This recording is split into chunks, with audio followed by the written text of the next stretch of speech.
Story 1. Autumn, early autumn, and an early morning in the forest. In her den, nestled amidst the forest undergrowth, the she-wolf awoke, flanked by 2 wolf cubs who still peacefully slumbered. Carefully, so as not to disturb her offspring, she rose quietly and, surveying her surroundings, considered the idea of catching something. After all, they would soon awaken and grow hungry, and they might also become frightened if she weren't nearby. Needless to say, autumn painted the forest with bright yellow and green leaves, adorning both the trees and the ground alongside the evergreen firs. In the sky, oh, what a sky it was, filled with beautiful hues. Beige, soft blue, tinged with shades of red, as the sun rose slowly, as if unhurriedly, painting the dawn. The forest teemed with life. A little fluffy but swift creature darted into a hollow, a squirrel, and there, trying not to make too much noise, a mouse scampered by. Birds perched on branches, chirping softly, having just awakened, while noticeable traces of a recently scampering hare were evident. The she-wolf set off along the trail of her potential prey, at least. That's what she hoped. But if she can't catch this nimble animal, she can catch a couple of mice, or someone else. Trusting her instincts, she followed the hare's tracks, listening intently to the slightest rustles. She relished the run through the forest. Speed, the movement of muscles, the barely audible padding of soft paws, the wind. This was exactly what she desired at that moment. And suddenly, the trail abruptly ended. The she-wolf sharply turned, discovering new tracks. She ran after the scent, and unknowingly found herself back where she started, where she first found the tracks, which formed a circle, with paths from it leading in different directions. "You sly one," she growled irritably, realizing what had happened. Confounding the tracks. She could have stood there for a while longer, devising ways to inflict a torturous demise upon this cunning creature.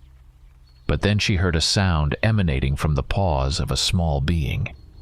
With a quiet growl, she made a great leap, landing softly on her paws. "Gotcha!" the she-wolf exclaimed as she tore into the hare's belly. After consuming a bit of her catch, she decided to leave it there, intending to call the wolf cubs over later. Suddenly she heard rustling, not the soft padding of paws anymore. Judging by the sound, it was 2 beings, and their steps were heavier. A sense of unease crept over the she-wolf. She knew those steps all too well, having heard them many times before, always followed by the sound signifying the death of some creature. Oh, not humans. A sensation as if something small yet very sharp had pierced her shoulder blade emerged within the she-wolf. She whimpered, "That hurts. Ouch." But the pain was drowned out by concern for the cubs left in the den. "I must get to them. Immediately!" With a throbbing pain in her shoulder, she ran as fast as she could towards her offspring.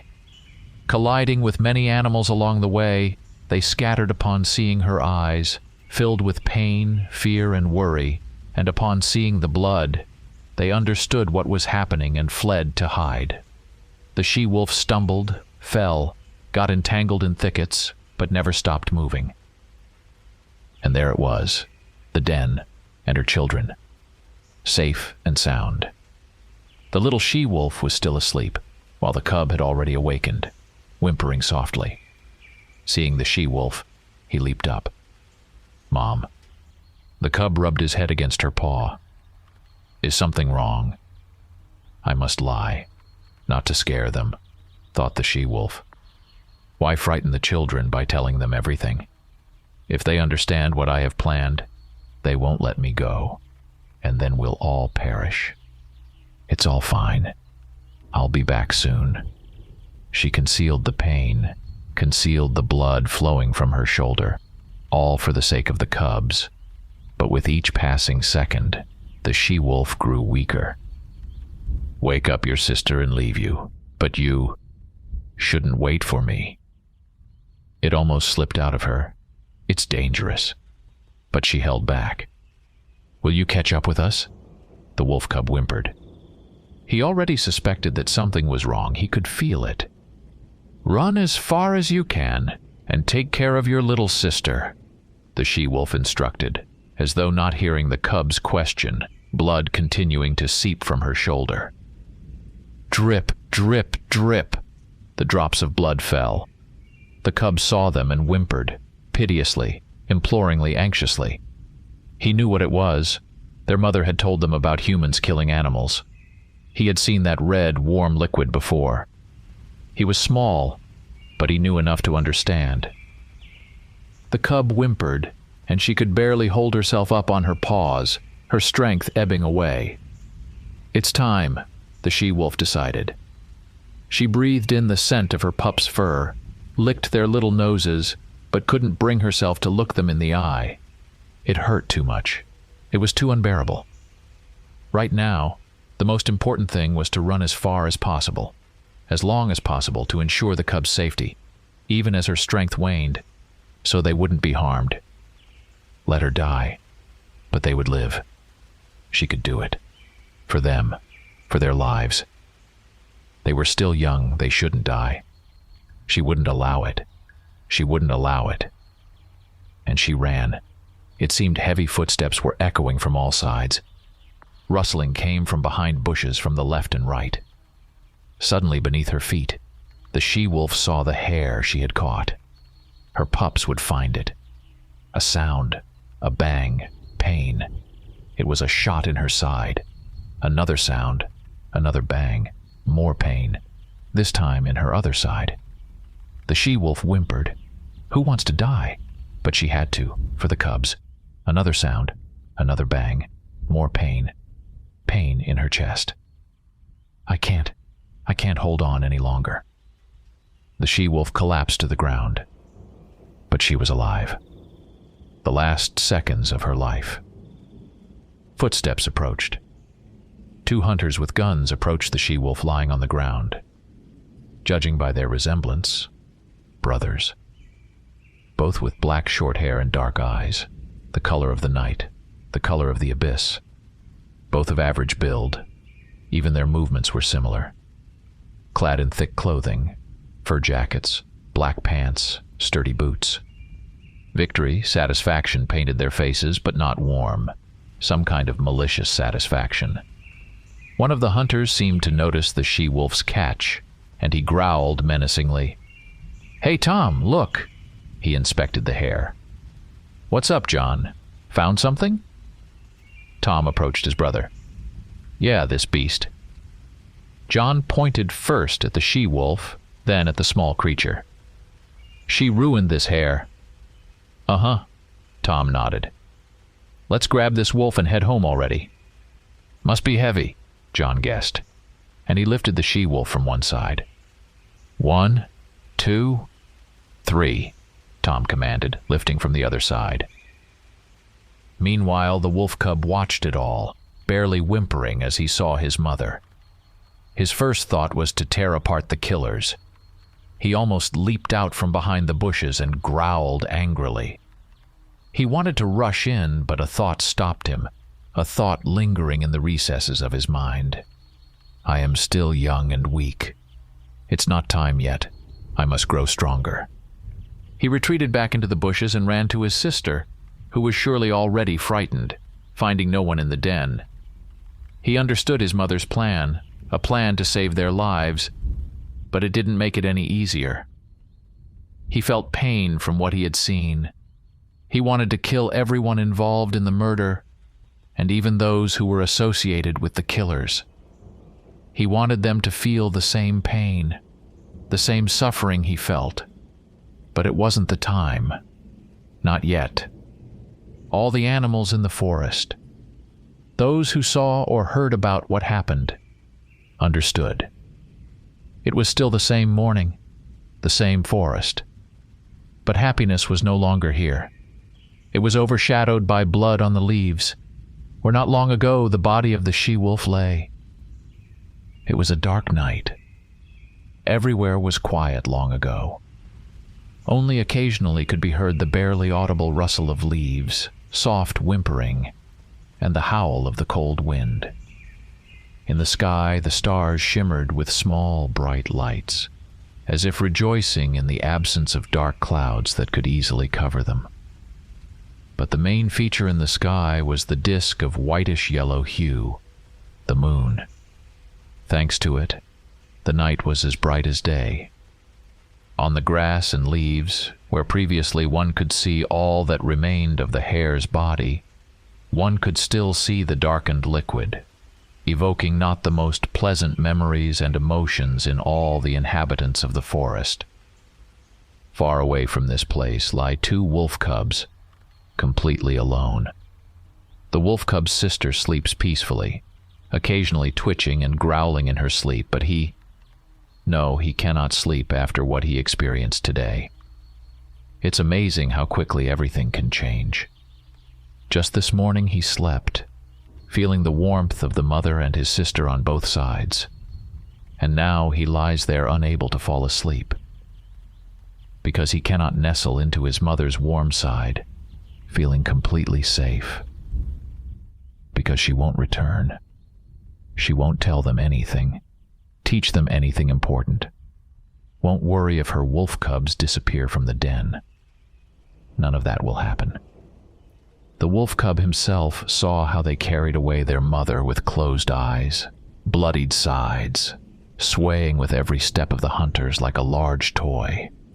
He remembered how the she-wolf said goodbye to him, barely standing on her paws, remembered the blood flowing from her shoulder, the weak voice warning of danger. He remembered returning to the den to his sister, terrified to the core, how he told her about their mother and about the 2 hunters. Suddenly he remembered how the she-wolf had told them about humans, guns, and blood, and the consequences. In the sky, thunder rumbled from behind dark clouds, lightning flashed brightly and swiftly, and a heavy downpour began. Due to this weather, all the animals hid in their shelters, slightly wet and trembling. Here the she-wolf with her wolf cubs sought refuge in their den, finishing the remains of their catch. The food was very tasty, only the wolf cub didn't understand what kind of meat it was. But it didn't bother him. He knew that in such weather, his mother usually started to tell something, so he quickly ate so that the she-wolf would start as soon as possible.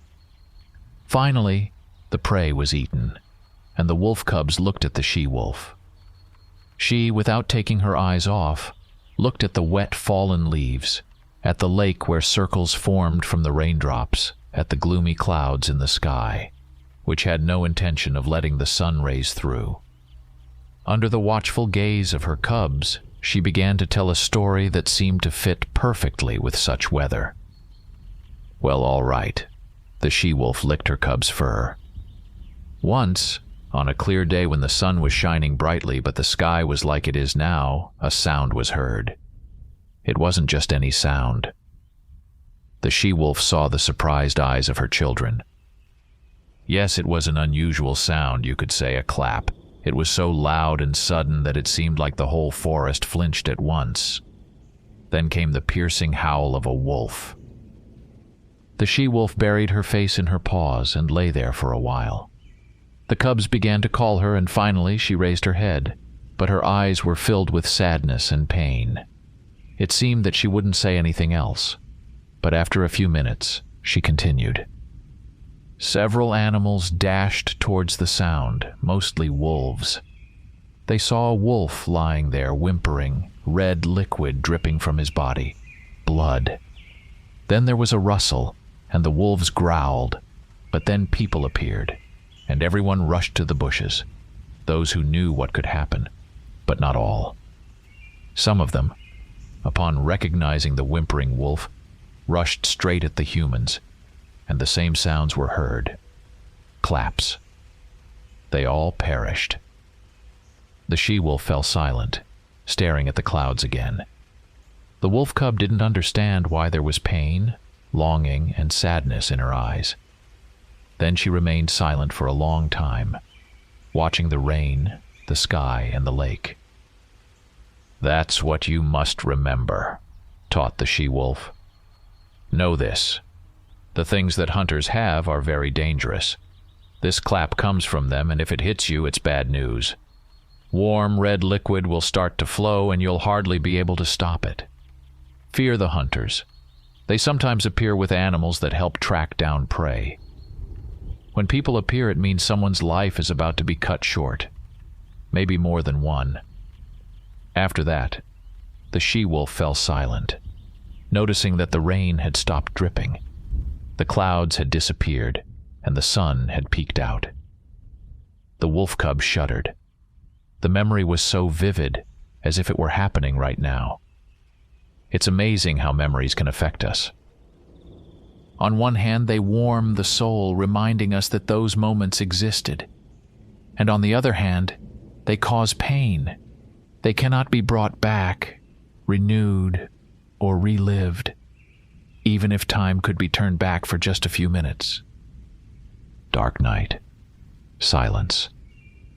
Only the moon illuminated the wolf cub, who probably wasn't here in the forest, but somewhere there, in memories. The wolf cub woke up from hunger. There wasn't a single cloud in the sky, so the sun could be seen immediately. The trees still had leaves, but there were more colorful spots on the grass, lake, rocks, and bushes. Probably almost everything was the same as on the day when their mother was taken away by humans. The wolf cub listened to the birds' rustlings, trying to hear his future prey. A few days ago, he and his sister found the rabbit left by their mother. Now they had to find food themselves, the first hunt. The wolf cub didn't know what to expect from it, how to behave, how to search for prey, and where. He remembered how his mother once told them that they should trust their instincts. She always taught them something important that would come in handy. So whenever the wolf cub thought about something, the answer immediately surfaced in his memories. He was very glad that even after the she-wolf disappeared forever from their lives, even if only in memories, she continued to help him. Instincts. Trust them. The wolf cub caught a rustle and listened. A mouse. Excellent. He went after what he saw and heard, after the little creature with a long tail. It moved quickly, apparently realizing that someone was following it. The mouse tried to hide under the leaves lying on the grass, but the wolf cub didn't lose sight of it. The small animal ran further, then quieted down under a tree, hoping that if she sat still she wouldn't be noticed. But she was caught. The wolf cub sank his teeth into her tiny body. He was pleased with his catch, even if it was small, but still an animal he caught himself. Pleased with himself, the wolf cub went to his sister to teach her something new, just learned. The wolf cub's sister was surprised to hear his story about how he caught and ate the mouse himself. Then he suggested teaching her how to hunt. They quickly caught a couple more mice and returned to the den, satisfied. Wolf cubs who were able to hunt on their own. There was something to be proud of. Both of them felt as if the fear of something new hunting had disappeared, as if melted away. But they both knew very well that things weren't supposed to be like this. Their mother should have been with them, teaching them to hunt, telling them where and when to find prey. Without speaking, they both remained silent for a long time, saddened by the same reason. They missed their mother. It shouldn't be like this. The worst has happened. They lost their mother. Sadness and longing mixed with strong hatred, the last feeling stirred up by memories of humans. Someday the wolf cub will grow stronger and they won't be lucky, not at all lucky. Have you ever come across a hunting cabin? Lodge might sound a bit too fancy for it. It's more like a simple cabin, a place where the Wilson brothers and their family can escape to. A temporary home away from home in the wilderness. The cabin couldn't be immediately noticed, and if necessary, found. The entire building was surrounded by tall trees, giants that seemed poised to completely engulf the house with their branches. The trees concealed the entire rear part of the structure, revealing only the front portion of the gray roof. A small window on it, positioned on a yellow, sun-colored stone, with 2 windows with glass and wooden planks below on the right and left. Under the house were steps leading to a small fence. In the middle of the fence was a wooden gate, behind which was a large, transparent lake. Even if someone passed near the house, they wouldn't notice it behind the trees. The structure could only be seen if someone walked along the lake. Inside, the house was much like the outside. There were stones and wood, weapons, skins of wild animals hung on the stone walls, and on the shelves were taxidermy animals. A bear skin rug covered the floor, with several ordinary armchairs and sofas on it. Such was the Wilson family's little house. 2 well-known brothers, John and Tom, set out on a hunt once again, carefully preparing for the upcoming task.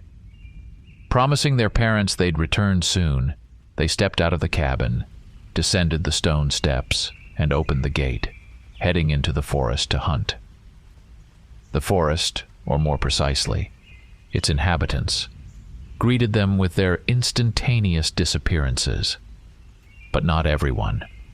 Someone had not yet noticed them. Everyone knew who they were and why they had come. It was cool in the forest, the sun had gone behind the clouds, but the rain didn't seem to be coming. A barely noticeable wind blew, playing with the colorful leaves. The brothers hurried to a tall green cliff where they usually tracked birds. The cliff was open from almost all sides, with a river flowing swiftly below, surrounded by bushes and trees. There was quite a distance from it to the river, where someone always fell and died. A person who was afraid of heights, finding themselves in this place and looking down, would immediately panic, noticing quite a distance. Everyone was afraid to come here. Only Tom and John Wilsons not only weren't afraid of this place, they even loved it. Here they shot many birds and tracked animals. The Wilsons noticed wild ducks and began hunting. But carried away by the hunt, they did not notice that not far from the cliff, a young wolf was lurking. Yes, it was that very wolf cub. Several months had passed since his first hunt. Over time, he had grown stronger and turned into a young wolf, who now could kill not only small mice. No, he ended up here not by chance. He hadn't forgotten them, hadn't forgotten the day when these people took away his mother's body. No, his pain hadn't subsided. The emotional wound hadn't healed. It simply couldn't heal. Outwardly, he was an ordinary young wolf, but inside him was a deep, bloody wound that undoubtedly would never heal, not even over time. He remembered everything. He knew they would come to hunt today, so he appeared at the cliff. Wolf hid in the bushes near the cliff, watching the killers of his mother. They were still shooting at wild ducks, and, it must be said, hitting many. They were so engrossed in this activity that they didn't hear the rustling coming from the bushes, didn't hear the angry growl, didn't see the wolf's eyes burning with rage. It was the perfect time for an attack. He could easily have stunned them with his sudden appearance. But he felt like he was waiting for something, and he himself didn't understand what.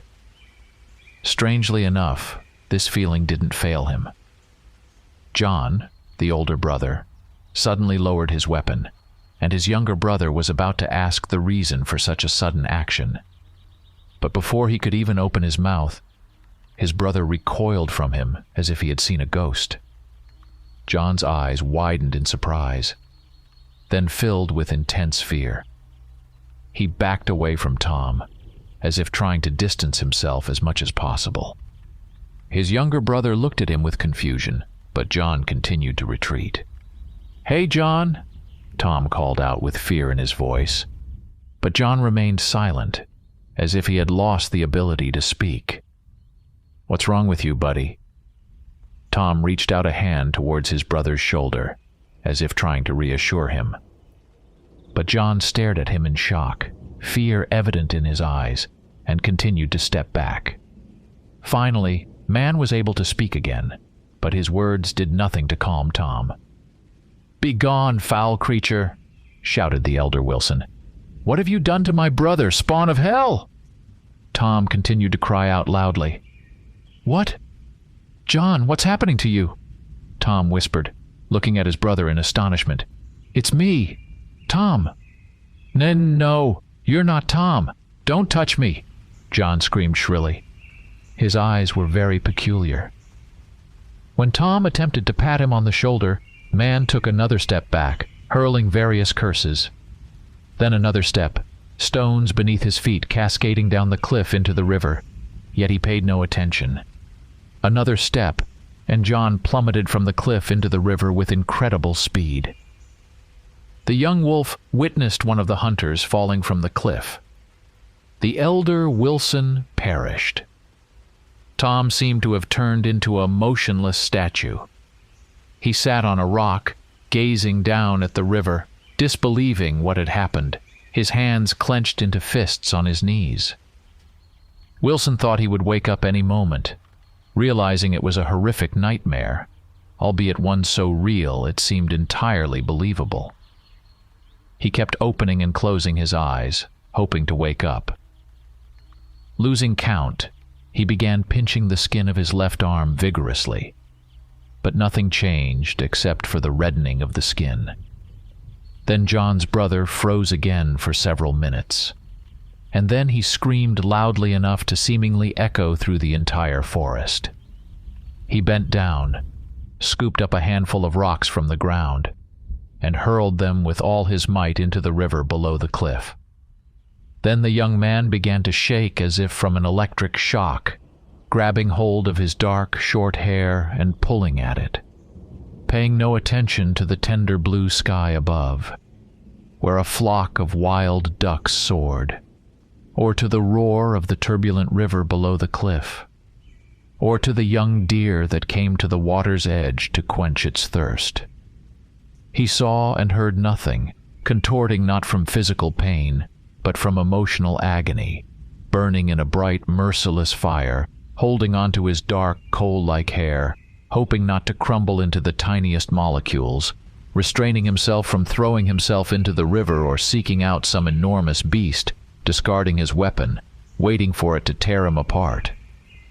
He could have shot himself, found a road and thrown himself under a car, although no, he didn't want a slow death. A quick and instant suicide, that seemed like the appropriate choice. The wolf watched it all unfold, fully understanding, no longer desiring revenge, though he could have eased the suffering by severing the hunter's throat. Yes, from his perspective, it would have been cruel to leave the man to die slowly, but he couldn't help it. He couldn't do it. So, after casting one last glance at the hunter, he turned and ran to his sister. No, he didn't walk. He ran, trying to expel from his mind the memory of seeing the elder Wilson fall into the river like a wounded bird. He shook his head, growling, trying to distract himself with some prey, but it didn't work. Then he began to pick up more and more speed, and that helped a little. He killed a couple of hares and managed, if only briefly, to shake off that fresh memory that kept haunting him. And he understands the younger Wilson. He understands perfectly well.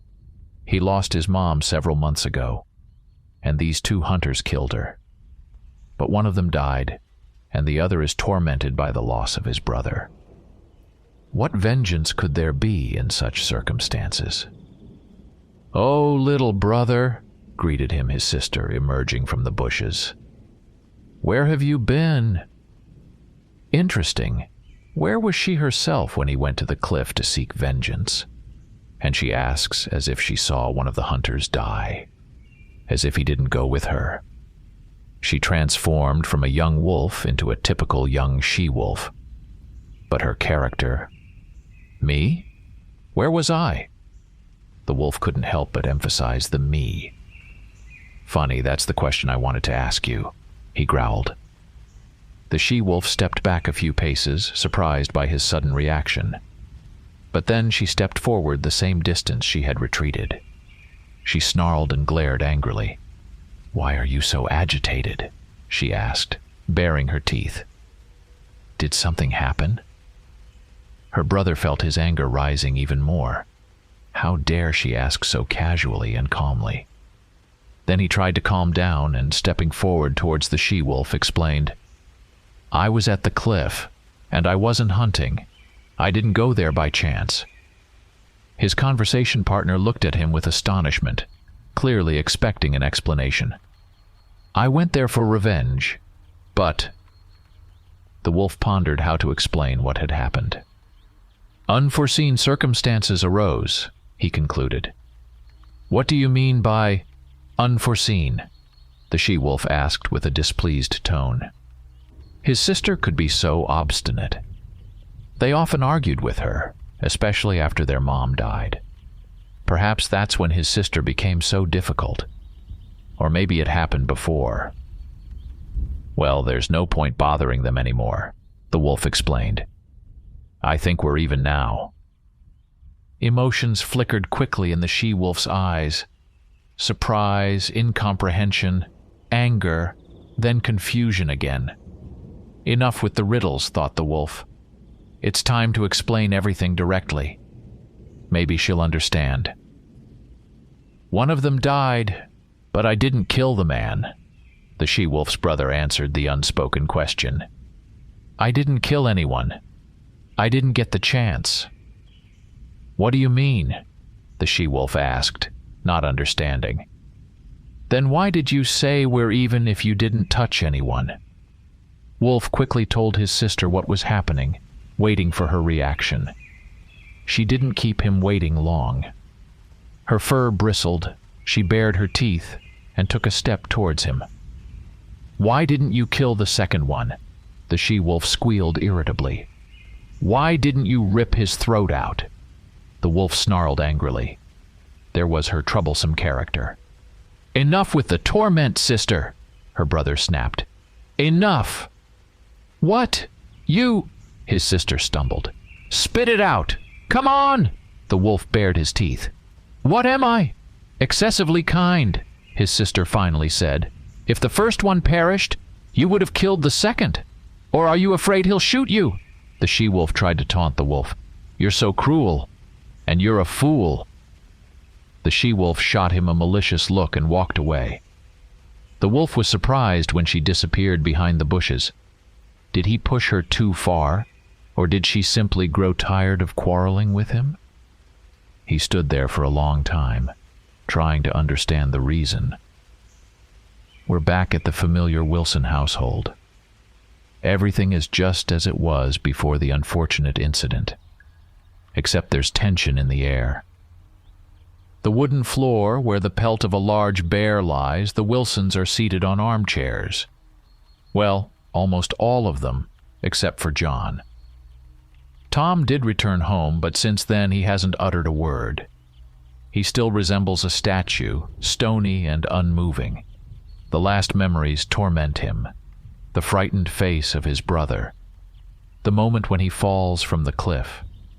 He barely restrained himself from some form of self-harm. Enough death for today.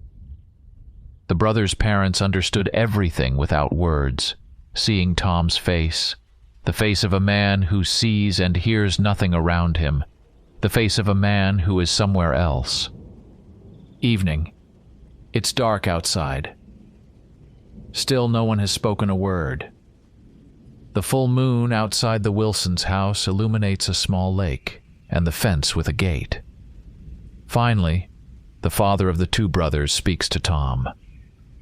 "You probably want to know why he started having hallucinations," he whispered, trying to find any signs of interest on his son's face, but in vain. But the man with gray hair and dark eyes, whose name is Arnold, continued nonetheless. He had a brain tumor. That's where the hallucinations came from. Arnold sighed. He didn't have much time left to live. It was already too late to do anything. Arnold patted his son's shoulder. Now his only son. When I was left alone, when John fell, and I lay on the ground, it was hard for Tom to speak. I saw it too. Dad, I saw her. Who? Arnold asked. Her. The she-wolf. She was different. Tom flinched but remained silent, then suddenly spoke up a few minutes later, startling his parents. Dad, no more hunting. Never and for nothing. Tom said quietly. Even if you kill me, I won't hunt ever again, do you hear? Younger Wilson shouted. Arnold sat next to him and hugged his son, who was shaking uncontrollably.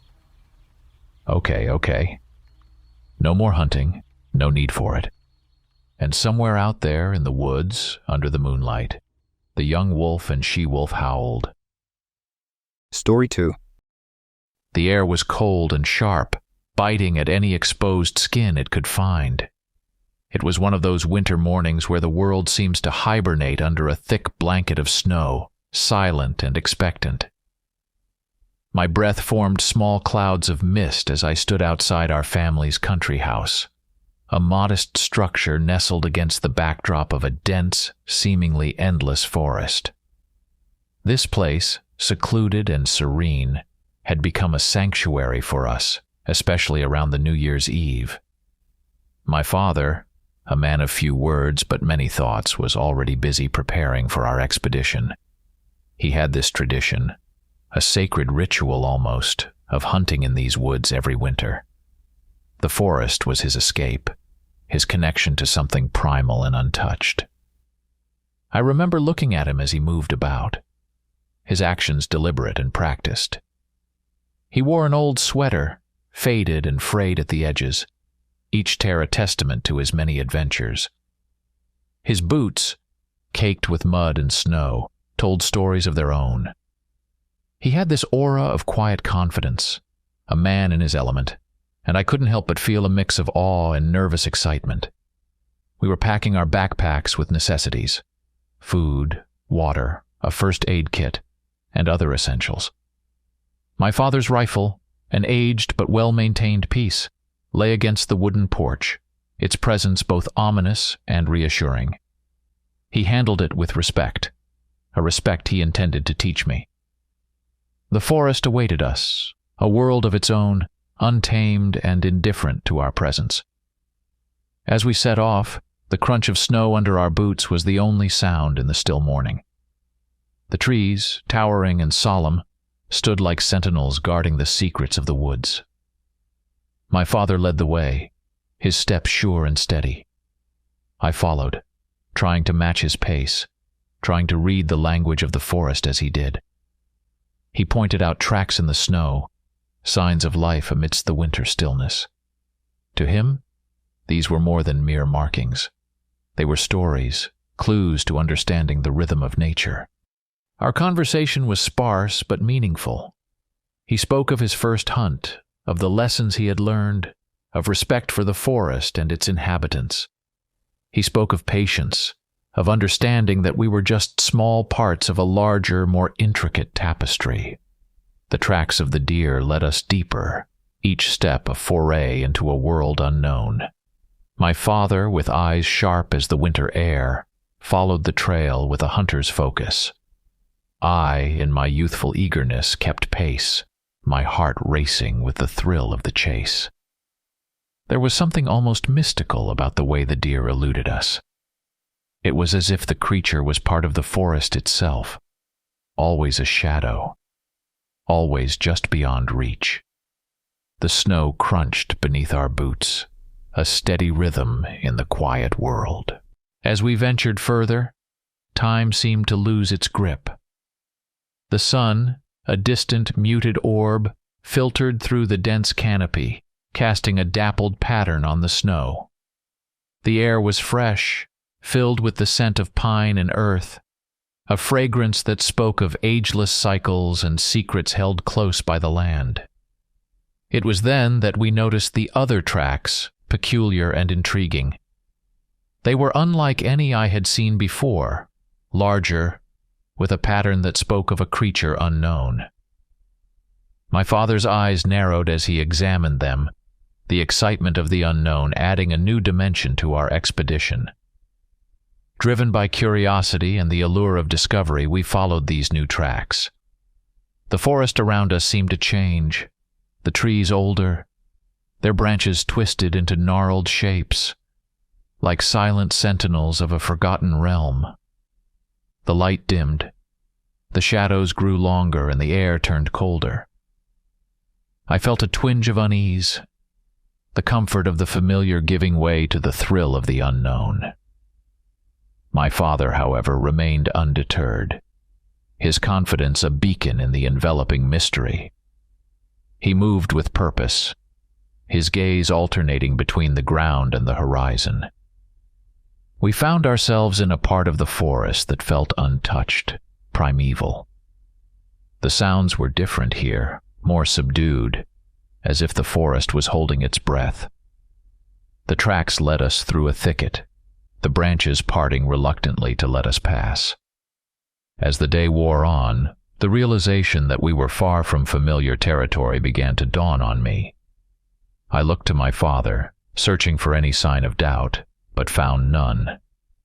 As the sun dipped below the horizon, the forest transformed. A thick fog, like a living entity, seeped through the trees, wrapping everything in a ghostly embrace. The cold of the winter evening melded with the dampness of the fog, creating an eerie, surreal atmosphere. The familiar landmarks of the forest, once clear in the daylight, now appeared alien, shrouded in mist. The ground beneath our feet, once a reliable guide, now felt strange and untrustworthy. Each step became a question, every path a puzzle.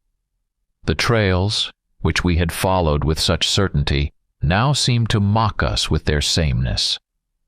The towering trees, once majestic, now loomed like specters, their branches swaying gently in the whispering wind. Visibility dwindled to mere paces, the world reduced to shadows and silhouettes. There was a flicker of concern in my father's eyes. He pulled out his old compass, an heirloom of many journeys, but to our dismay it had succumbed to the elements, its needle spinning aimlessly. We tried to recall the path we had taken, retracing our steps in our minds, but the forest had changed its face. The trails, once distinct, now blended into one another, a labyrinth with no exit. As darkness enveloped the woods, the reality of our situation sank in. We were lost, truly lost, in the heart of an unforgiving wilderness. The night, with its impenetrable darkness, brought a chill that seeped into our bones. Resigned to our fate, we set about making a fire. Gathering dry wood was a challenge in the dampness of the forest, but necessity lent us determination. My father, with practiced hands, coaxed flames from the reluctant kindling. The fire, once alive, became our sanctuary, its warmth a barrier against the cold, its light a shield against the darkness. We huddled close, the fire casting flickering shadows on our faces. The crackling of the flames was a comforting sound, a reminder that we were not entirely at the mercy of the forest. Our conversation, initially focused on finding a way out, gradually turned into reflections on our predicament. My father, ever the philosopher, mused on the unpredictability of nature, on the humility it teaches. I listened, my mind a whirl of thoughts and emotions, fear, awe, frustration, and a grudging respect for the wilds mingled within me. We discussed our plans for dawn, weighing our options. Should we try to retrace our steps, or forge ahead in hopes of finding a way out? The night, already cold and unforgiving, took on a new dimension of terror as my father's hand, icy and firm, jolted me awake. His eyes, wide and alert, bore a look I had never seen in them before. Fear. "Wake up, son," he whispered, his voice barely audible above the howling wind. His finger on his lips signaled the need for silence, a gesture that sent a chill down my spine. I rose slowly, my body stiff from the cold, my mind racing to comprehend the situation. My father's gaze was fixated on the dark edge of the forest, where the shadows of the trees merged with the obsidian night. As I followed his gaze, I discerned a vague, unsettling movement among the trees. Something large and indistinct loomed in the darkness, its form shrouded in mystery. "Do you see it?" my father asked in a hushed tone. I nodded, though my heart pounded fiercely in my chest. The unknown entity, barely visible in the dim light, moved with a deliberate, almost cautious grace. It was too massive to be any ordinary animal, its presence too unnerving to be anything familiar. We sat motionless, our breaths shallow, eyes riveted on the dark silhouette. The creature's movements were eerily silent, its form intermittently visible as it navigated through the trees. My mind raced with possibilities. Bears, perhaps, or some other large predator native to these woods. But something about it felt different, menacing, an unknown threat lurking in the shadows. The creature, as if aware of our gaze, shifted its path, its movements directed towards us. My father's reaction was instantaneous. He reached for his rifle, his movements swift and silent. Aiming into the darkness, he fired a single shot towards the creature. The sound shattered the night's silence, echoing through the trees. "Run!" he commanded in a terse whisper. I grabbed my backpack, my body responding before my mind could process the danger. We ran, the forest floor uneven beneath our feet, the darkness enveloping us. The adrenaline surged through my veins, fueling my steps as we fled through the forest. My father was behind me, his presence a reassuring force amidst the chaos. His voice, urgent and commanding, urged me to keep moving. The trees blurred past us, their branches reaching out like gnarled fingers. The wind howled through the forest, mingling with the sound of our desperate flight. Every rustle, every snap of a twig sent waves of fear coursing through me. The forest, with its relentless expanse, seemed to mock our efforts to escape its grasp. Each step was a battle against the snow, a struggle against the cold wind that bit into our flesh, unyielding and cruel. The frost adorned the trees like a ghostly embrace, a reminder of nature's indifferent majesty. Our pace, once swift in flight, now waned under the weight of exhaustion. My legs were heavy, each movement a test of will, while my heart pounded a frantic rhythm in my chest. Father, though appearing strong, was clearly feeling tired as well. His breath came in labored gasps, the frost clinging to his beard, his eyes reflecting a weariness that went beyond the physical. It was then, amidst the white expanse of snow and the skeletal branches, that the manor house appeared, an apparition in the wilderness. It stood, stately and surreal, among the dense trees, a relic of another time, another world. The snow around it was strangely absent, as if the grounds were tended by unseen hands. The house itself, with its white Doric columns and a covered driveway that curled away into the shadows, exuded an eerie grandeur. The gravel road leading to the estate seemed incongruous in the wilderness, a path to an unknown destination. How could there be a manor house here? I wondered aloud, my voice a whisper in the wind. "Shh, let's be quiet and listen," my father cautioned, his gaze scanning the surroundings. We stood in silence, the only sounds the rustling of the dry branches and a faint creaking that could have been a door or a shutter swaying in the wind.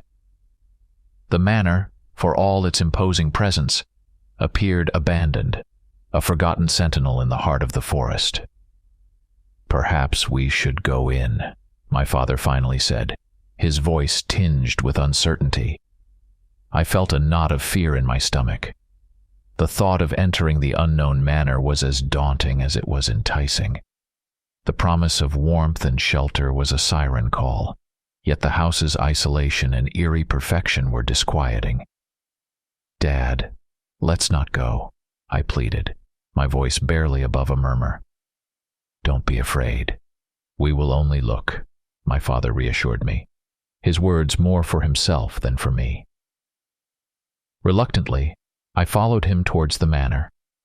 The gravel crunched beneath our feet, a stark contrast to the muffled silence of the snow-covered forest. The approach to the manor house, along the winding driveway, was a journey through an eerily tranquil world.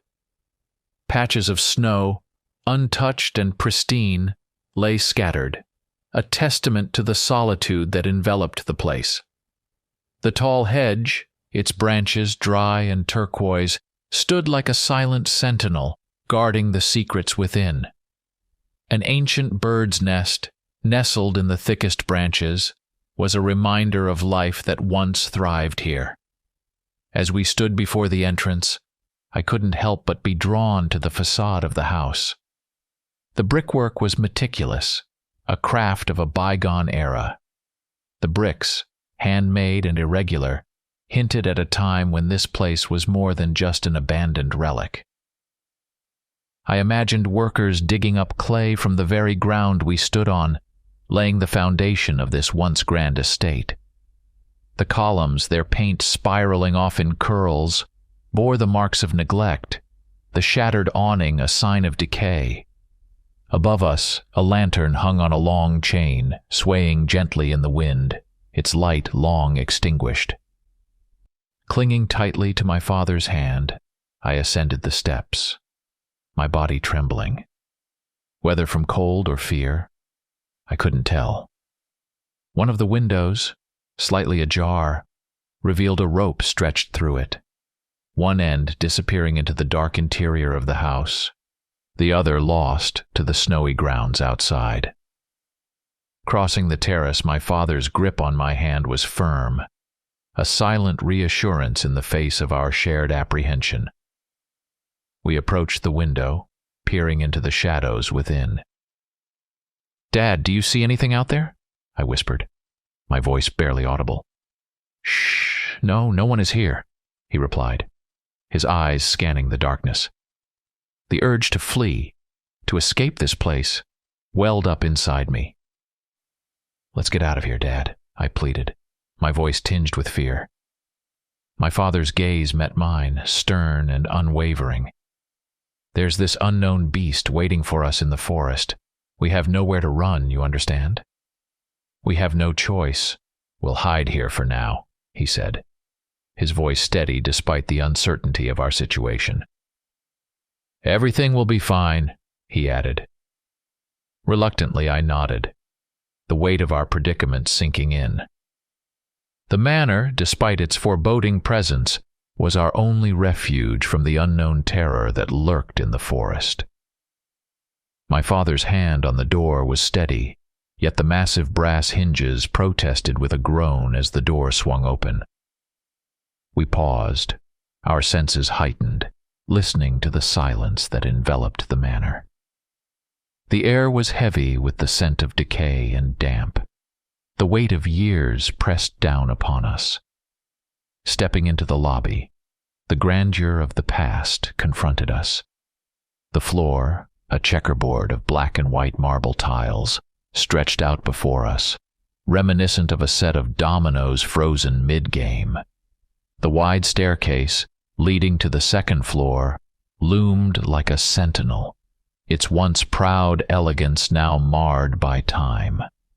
The wallpaper, expensive in its day, hung in clumps on the walls, stained and streaked with the trails of damp. On the ceiling, the water-swollen lime protruded in places, grotesque and bulbous, like the belly of a gluttonous man. The molding, yellowed with age, adorned with a pattern of triangles, had warped and pulled away from the walls, a sign of the house's long neglect. To the left, we entered what must have once been the dining room. A large walnut sideboard, its doors and drawers long gone, stood as a hollow shell of its former self. The grandeur it once represented was reduced to a mere hulk, a testament to the relentless march of time. In the corner of the room lay a mountainous pile of clothes. Not just clothes, but shoes, belts, coats, blankets, old sleeping bags, and backpacks. The sight sent a shiver down my spine. My father, his expression grim, reloaded the shotgun. The sound of the shells clicking into place was unnerving, a stark reminder of the danger that lurked both within and outside these walls. His grip on the weapon was tight, a silent promise of protection. We crossed the lobby, each step echoing in the vast emptiness of the manor. On the opposite side, we entered a room, or rather, a hall of considerable size. The ceiling stretched high above us, adding to the room's imposing atmosphere. The fireplace, lined with ordinary bricks, bore the scars of a mantelpiece and hearths around long since stripped away. In front of it, scattered mattresses lay on the floor, a makeshift camp in the heart of the manor. The floor was covered in black dog hair, a stark contrast to the worn bricks of the fireplace. "Dad," I whispered, my voice barely audible, a mix of fear and curiosity in my tone. "Quiet," my father cautioned, his eyes scanning the hall. His posture was tense, ready for any sign of danger. The hall, with its high ceiling and scattered remnants of occupancy, felt like a sanctuary that had been violated. The presence of the mattresses and the dog hair suggested recent inhabitants, their stories as mysterious as the manor itself. In the gloom of the hall, the smoky pots around the fireplace appeared like relics of a forgotten ritual. My father, with a cautious hand, squatted and lifted one. He sniffed at its contents, a frown creasing his brow, before setting it back with a clatter. Rising, he gazed out the window. Outside, the gray, trampled grass was a stark contrast to the surrounding snow. The rope that we had seen earlier, stretched through the window, was tied to a brass bell. This bell, a primitive alarm system, was fastened to a homemade wooden clamp nailed to the frame. It was a jarring sight, this crude mechanism in such a grand setting. Taking my hand, my father led me down a narrow, dark hallway toward the kitchen. The air grew heavier, the smell of rot and feces mingling with the omnipresent scent of wool. Wool. It seemed to be everywhere in the house, a constant, unnerving presence. The kitchen was in disarray, trash strewn about carelessly. The sink, stained with rust, bore silent witness to years of neglect. The stench was overwhelming, a visceral assault on the senses. We continued to a small room adjacent to the kitchen, probably once a pantry. There, on the floor, lay a door or trap door, sealed shut with a large steel plate lock. Its presence was an enigma, a silent challenge to the curious and the brave. I felt a surge of panic. "Dad, let's get out of here." "There's something wrong here," I pleaded, my voice quivering with fear. My father, however, seemed captivated, his curiosity piqued by the mystery before us. "I wonder why she was locked up," he mused, his gaze fixed on the trapdoor. Desperation clawed at me, and I found myself on the brink of tears. "Well, Dad, what are we doing here?" I cried out, my voice breaking with emotion. "Looking for cover," he replied, his tone practical yet strained. "I don't have much ammo, son," he added, a hint of concern in his eyes. "We need a crowbar or something," he said, his mind already searching for a solution. His words did little to soothe my growing dread. The house, with its secrets and shadows, felt like a trap, closing in around us. The trap door, with its heavy lock, was a silent testament to the mysteries that lay hidden beneath our feet. Stepping out the back door into the cold, the rifle felt heavy in my hands, a tangible weight of our situation. My father paused, surveying the yard with a practiced eye.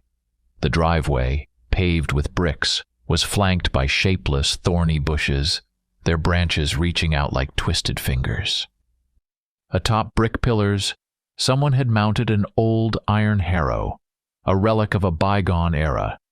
Above it, a cast-iron boiler of 150 liters loomed, a ghost from the past when it was used for heating pork fat. Below it, the remnants of a fire, ashes, and charred wood spoke of recent activity, a sign that we were not the first to seek refuge here. Off to the side, a wagon on rubber tires sat, its purpose in this forgotten place a mystery. In the far corner of the yard, an old smokehouse and a shed for gardening tools beckoned. "Let's go there," my father suggested, his voice a low murmur against the wind. I nodded, my every step cautious, my senses heightened. The fear that gripped me was more than just a reaction to the cold. It was a primal response to the unknown, to the sense that something unseen lurked in the shadows. The barn, with its array of tools, was a testament to the manor's past. We sifted through the implements, searching for something that could aid us. Finally, our eyes settled on a long-handled shovel, its blade worn but sturdy, a tool that promised utility in our current predicament. Back in the storeroom, we worked with a desperate urgency. The wood around the lock was old and weathered, giving way under the persistent chipping of the shovel. Only then were we able to wedge the sharp edge beneath the bracket, applying all our strength to pry it open. The lock, firmly anchored to the hatch, resisted our efforts, a stubborn guardian of the secrets below. At last, with a concerted effort, we lifted the hatch cover, sliding the shovel underneath for leverage. My father, his hand steady, took out a lighter and positioned himself at the edge. He lifted the hatch higher, his body tensed as he grasped it with his hands and tilted it until it fell to the floor with a heavy thud. "Wait for me here," he instructed, his voice a low rumble in the quiet of the room. "I'm with you," I replied, the words slipping out before I could consider them. The thought of staying alone in the storeroom, surrounded by the unknown, was more terrifying than whatever lay beneath. "Isn't it scary?" he asked, looking back at me. "Scared," I admitted, my voice barely above a whisper. "All right, follow me, just keep up," he said, a note of resolve in his voice. We began our descent, the rough wooden steps groaning under our weight. My father flicked his lighter, the small flame casting eerie shadows on the walls. The air grew colder, the dampness more oppressive with each step we took. The stench that greeted us was unbearable, a miasma of decay and neglect. I clung to the back of my dad's jacket, a lifeline in the darkness. My eyes, adjusting to the dim light, made out the outline of a stone wall and a clay floor. In a corner lay an old mattress, its surface marred with dark stains, a silent witness to unspeakable events. Down one more step, and my father stretched his arm, the lighter's flame reaching out into the darkness. He stopped abruptly, his body rigid with shock. I halted behind him, my heart pounding in my chest, my breath caught in my throat. Before us, illuminated in the flickering light, was a sight that froze my blood.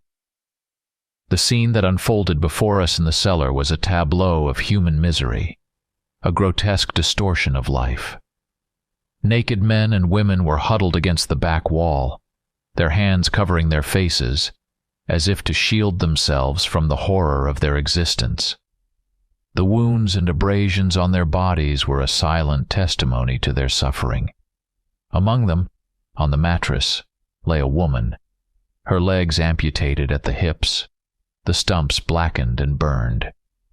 The air was heavy with a stench that was unbearable, a miasma of decay and despair.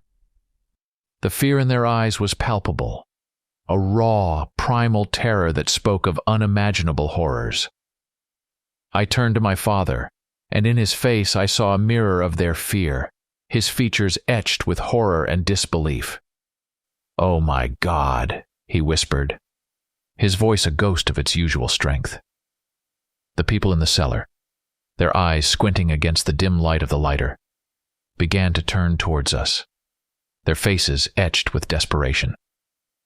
"Help," they whispered, their voices a chorus of misery. "Save us," they implored, their pleas growing louder. "God," my father repeated, his voice trembling. He turned to me, grabbed my arm, and shouted, "Hurry, let's run!" In his panic, he dropped the lighter, its flame extinguishing as it hit the ground. There was no time to search for it.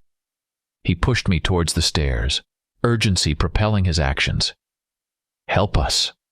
The voices continued to echo as we scrambled upwards. At the base of the stairs, a bearded, gaunt face appeared.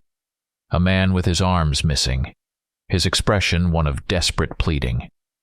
"Please leave the lid open, they are out there in the woods. But don't close the lid, please," he beseeched us. "Hurry up, for heaven's sake," my father roared, his voice filled with a mix of fear and determination. He pushed me out of the cellar, and I stumbled into the pantry, collapsing onto the floor. My father followed, quickly grabbing his gun, his eyes darting to the cellar lid. He paused, a moment of hesitation flashing across his face, the weight of the decision evident in his expression. What was he thinking in that moment of pause? Was it empathy for the suffering souls below, or the primal instinct of survival? He turned his attention to the window, listening intently, his eyes scanning the outside world. Then suddenly, he sat down sharply, his expression changing to one of urgent caution. "Run," he whispered fiercely. We whirled towards the front door, our movements frantic, driven by the fear and horror of what we had witnessed. The manor proved to be a trap, its secrets too dark, too terrifying to comprehend. We whirled towards the front door, our movements frantic, driven by the fear and horror of what we had witnessed. The manor, once a mysterious and foreboding presence, now felt like a trap, its secrets too dark, too terrible to comprehend. As we raced through the house, the echoes of our footsteps were a cacophony in the silence. The shadows seemed to reach out towards us, the darkness a tangible entity in our flight. The front door loomed before us, an escape from the nightmare we had stumbled into. My father flung it open, the cold outside air rushing in to meet us. The freedom it offered was a stark contrast to the suffocating horror of the cellar. We burst into the open, the wind biting at our faces, the manor receding into the background. Our escape through the driveway was a frantic dash for survival, the manor a looming specter in the moonlit night. The hedge of turquoise trees offered a semblance of cover, their branches swaying in the cold breeze. As we weaved through them, the rustle of leaves and crunch of frozen earth underfoot were the only sounds in the still night. Abruptly, a noise from the house halted our flight. We turned, and my heart froze. Emerging from the manor were the naked people we had left in the cellar, their forms ghostly in the dim light. They stumbled out, disoriented, their movements slow and uncertain. But it was not just them that drew our attention. On the other side of the house, near the edge of the trees, shadows moved, at first indistinct, then horrifyingly clear under the moon's glow. There a man, unnaturally tall, stood beside a woman of similar stature. Between them, they pushed a cart carrying a large black creature, reminiscent of a dog or a wolf, yet distinctly more sinister. The sight was surreal, a nightmarish vision that defied explanation. Without warning, the man halted, his gaze fixed on the people emerging from the house. In a swift, terrifying motion, he abandoned the cart and charged towards the house. His transformation was grotesque. He dropped to all fours, his movements becoming animalistic, his speed increasing as he closed in on the frightened escapees. I turned to the woman, my heart pounding with dread. Before my eyes, she underwent a monstrous change. Under the cold moonlight, she morphed into a large black creature covered in fur. With an animalistic roar, she too dropped to all fours and raced towards the house, her form a blur of fury and primal instinct. The scene unfolding before us was one of chaos and terror. The people, naked and vulnerable, scattered in panic, their escape cut off by these nightmarish predators. The creatures moved with a predatory grace, their actions driven by a hunger that was palpable even from our distance. I clung to my father, my body trembling with fear. The horror of what we were witnessing was overwhelming, a brutal reminder of the darkness that lay beyond the realm of human understanding. My father, his face a mask of horror, gripped the rifle tightly. The horror of what we had witnessed rooted me to the spot, a paralysis born of fear and disbelief. My father's firm grip on my shoulder broke the trance, his urgent words propelling us into motion. "Run fast!" he commanded, and we sprinted across a small field, plunging into the dense cover of the forest. His rifle, a solid weight in his hands, was a silent testament to the danger we were fleeing. "We must run," he repeated, his voice a steady drumbeat in the chaos. "While they are distracted, run as far as you can. Don't stop." His words were a lifeline, pulling me through the terror that threatened to engulf me. Our flight through the forest was a blur of motion and fear. My heart pounded in my chest, a frantic rhythm that matched our desperate pace. A coughing fit threatened to overtake me, the urge to vomit nearly overwhelming, but I stifled it, suppressing the noise for fear of drawing the creature's attention. We reached a hillock, and behind it, a small hollow offered a semblance of shelter. We quickly hid, my father's head barely lifting as he surveyed our surroundings. "Quiet. Keep your head down," he whispered, his eyes scanning the shadowy forest. "Are they coming this way?" I asked, my voice barely audible. "No," he replied, his gaze still fixed on the darkness beyond our hiding place. We crawled across the snow-covered ground, the cold seeping through our clothes, a sharp contrast to the heat of our flight. The forest around us was a world of shadows and whispers, a landscape transformed by the horror of what lurked within. Then, cutting through the silence, came a sound that will haunt me forever. The screams of the people in the forest pierced the night, a chorus of terror and despair. Their cries for help, the sounds of their futile attempts to escape, were a symphony of human suffering. I covered my ears with my hands, trying to block out the horrific sounds, but their screams echoed in my mind, a relentless reminder of the nightmare unfolding around us. My father sat beside me, his face set in a grim mask, his rifle aimed into the void, ready to confront the evil that stalked the night.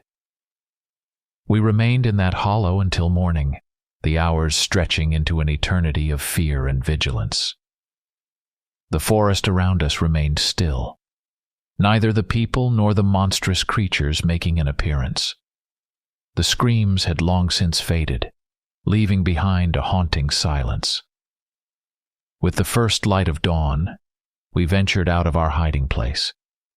The forest, bathed in the soft glow of morning, was a stark contrast to the darkness of the night. We found a highway and followed it to the nearest town, the normalcy of the road a surreal experience after the horrors we had endured. The next thing I remember was waking up in a hospital bed, my body and mind succumbing to the fear and exhaustion. My father had spoken to the police, his words a muted buzz in the background of my consciousness.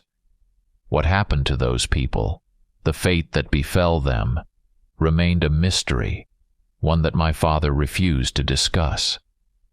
He wanted me to forget, to move on from the nightmare we had survived. But the screams of those people were etched into my soul. a haunting melody that played in my dreams, a constant reminder of the darkness that lurks in the shadows of the world.